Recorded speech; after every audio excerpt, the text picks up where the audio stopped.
The resolution charged Tlaib for allegedly promoting false narratives on the Hamas attack against Israel on October 7th and for allegedly calling for the destruction of Israel. At issue is her use of the slogan "From the river to the sea," which some argue advocates for the eradication of Israel.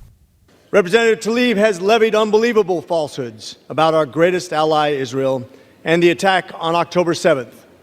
Recently, she even falsely blamed them for bombing the Al-Ali Arab Hospital, which all our current intelligence shows that Israel was not responsible. As stated in my resolution on November 3rd, Representative Tlaib said, "From the river to the sea is an aspirational call for freedom, human rights, and peaceful coexistence, not death, destruction, or hate." Let me break down the saying, "From the river to the sea." The river is the Jordan River, and the sea is the Mediterranean. This is a call for the complete destruction of Israel.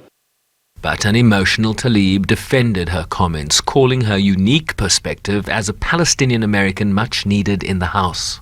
Trying to bully or censor me won't work, because this movement for a ceasefire is much bigger than one person.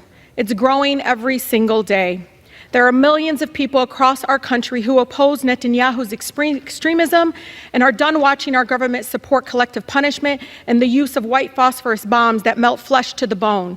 They are done watching our government, Mr. Chair, supporting cutting off food, water, electricity, and medical care to millions of people with nowhere to go. Like me, Mr. Chair, they don't believe the answer to war crimes is more war crimes. The refusal of Congress and the administration to acknowledge Palestinian lives is chipping away at my soul. She further argued that her criticism was directed at the Israeli government and that it was important to draw that distinction.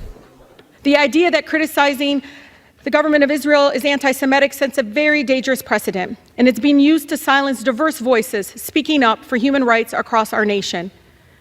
Do you realize what it's like, Mr. Chair, for the people outside the chamber right now, listening in agony to their own government dehumanizing them?